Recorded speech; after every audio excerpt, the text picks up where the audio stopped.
Aquele que não ama não conhece a Deus, pois Deus é amor. Primeira carta de João, capítulo 4, versículo 8.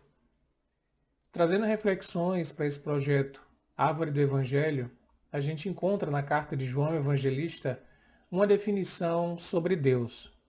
Deus é amor. E consultando o texto grego, a gente percebe que a palavra utilizada por João, a palavra ágape, é o amor no sentido incondicional. O amor que a gente fala como caridade. É assim que na versão latina vai aparecer essa tradução. Então não é um amor de amizade, não é um amor de desejo, não é um amor de preferências, é um amor incondicional. E esse amor incondicional encontra a sua expressão na palavra ágape, que é a palavra que João Evangelista usa. E nesse versículo a gente percebe um critério essencial para, de fato, sabermos se um cristão tem intimidade com Deus, tem relacionamento com Deus, conhece de fato o Pai. Esse critério é amar. Quanto mais nós amamos, mais nós demonstramos intimidade, comunhão com o nosso Pai Criador, porque Ele é amor. E como diz o livro de Gênesis, no primeiro Grande Testamento, que a gente chama de Velho Testamento, né, na Bíblia hebraica, nós fomos criados à imagem e semelhança de Deus. Ora, se Deus é amor, como diz João Evangelista, nós também, em essência, somos amor. E precisamos expressar esse amor, de fato, nas nossas relações. Então, quem não ama não conhece Deus. Porque se conhecesse, espelharia aquilo que Deus é. E o que Deus é amor. Jesus vai dizer no seu evangelho que os seus verdadeiros discípulos seriam reconhecidos por muitos se amarem. Vai apresentar um Deus misericordioso, compassivo, infinitamente bom e justo. E é assim também que a doutrina espírita nos apresenta o Criador. Em um dos seus atributos, como Allan Kardec escreve no Livro dos Espíritos, é dito que Deus é justo e bom. Que Deus não faz escolhas, que Deus não tem caprichos, que Deus não tem preferências, porque Ele é justo. Ele ama toda a sua criação de forma indistinta e de forma incondicional. O Deus que o Espiritismo apresenta é um Deus cósmico, um Deus do universo. Não é um Deus de um grupo A, B ou C, ou de uma agremiação religiosa A, B ou C. É o Deus do universo. É a inteligência suprema, a primeira causa de tudo que existe. E essa ideia a gente vê nos antigos filósofos gregos, que falavam que Deus é essa primeira causa. Mas não havia essa expressão de amorosidade. Havia a ideia, pelo princípio lógico, de que é preciso ter um início.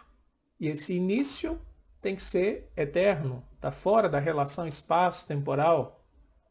E ele tem que ser a fonte de tudo que existe.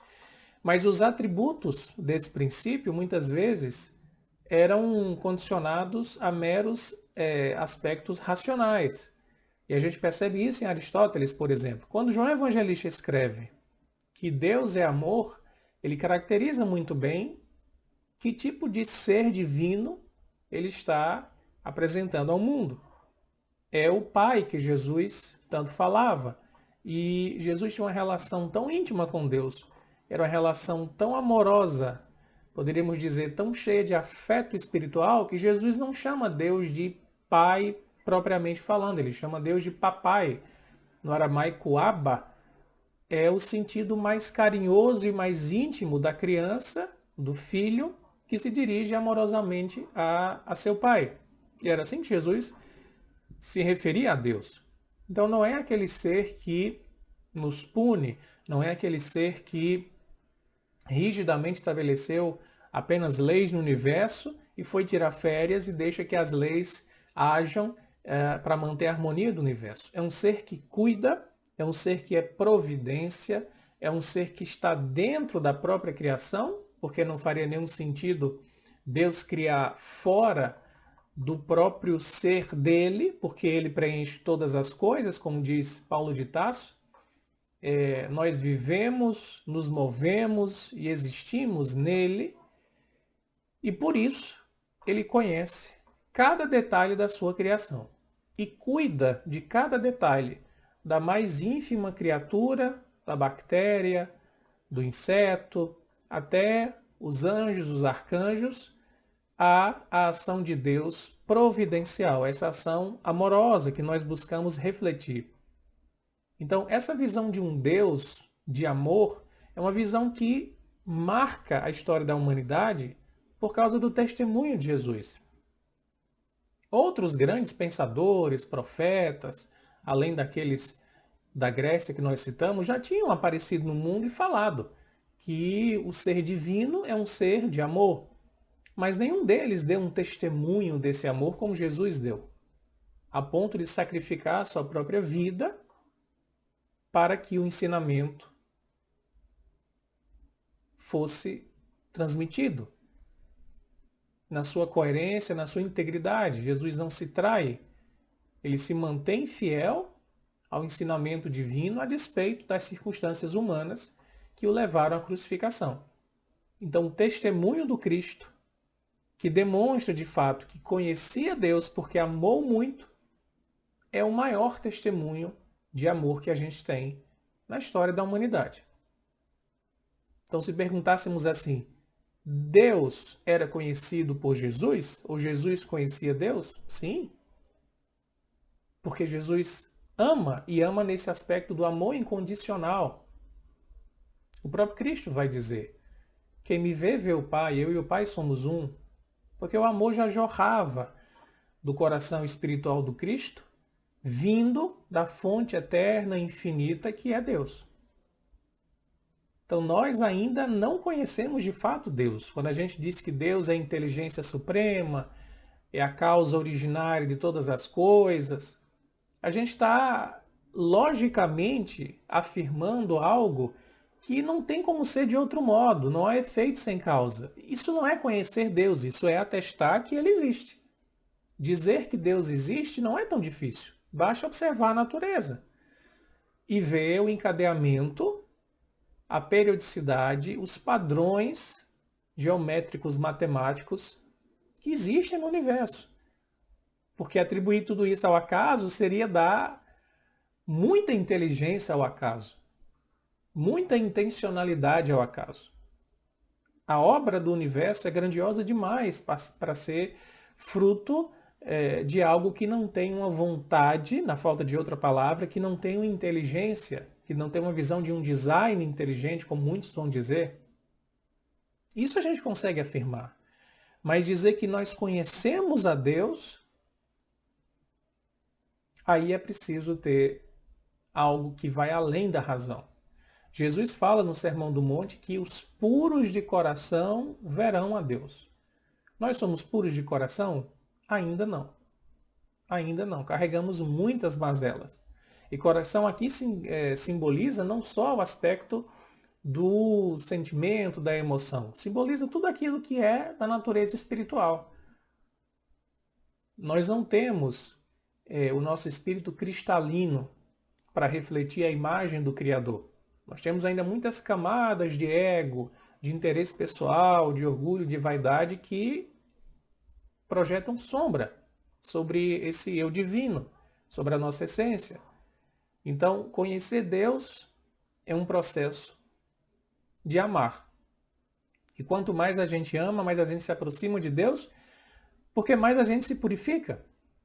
Esse amor incondicional é o contrário do amor pessoal do ego. Então, se eu exercito o amor incondicional, como diz João, o amor ágape, eu desenvolvo o meu aspecto mais sublime. Como diria Joana de Ângeles, uma das benfeitoras espirituais que escrevem mensagens de grande profundidade sobre a questão do interior, do self, do eu superior, para que esse eu superior possa vir à tona e dominar a nossa existência, a gente precisa de fato fazer uma renúncia àquilo que é imediatista e que é da personalidade, que é do ego. Que é o amor egoísta, o nosso desejo, o nosso interesse. Não é esse tipo de amor que João Evangelista fala na sua carta. Ele fala naquele amor de devotamento. que faz o bem sem ver a quem. O amor que passa pela nossa consciência, que mexe com as fibras do nosso coração, quando a gente vê uma pessoa em necessidade, e que nos move a nos entregarmos numa doação espontânea. É esse tipo de amor. Esse é o amor divino, esse é o amor ágape. E é a maior expressão que nós temos aqui na Terra para entender Deus. Porque afirmar, como dissemos, que Deus existe é fácil, basta observar o universo. Mas começar a entender a natureza de Deus passa pelo processo do sentimento, passa por uma experiência transcendente. É algo no interior de cada criatura. Não se pode limitar isso a conceitos. Não se tem como definir. Ora, quando a gente diz assim, eu amo a minha mãe, eu amo o meu filho, eu amo o meu companheiro, a minha companheira, de uma forma tão grandiosa que eu não tenho como descrever. E muitas vezes só as lágrimas traduzem isso. Se a gente consegue ter essa experiência na nossa limitação, na nossa pequenez,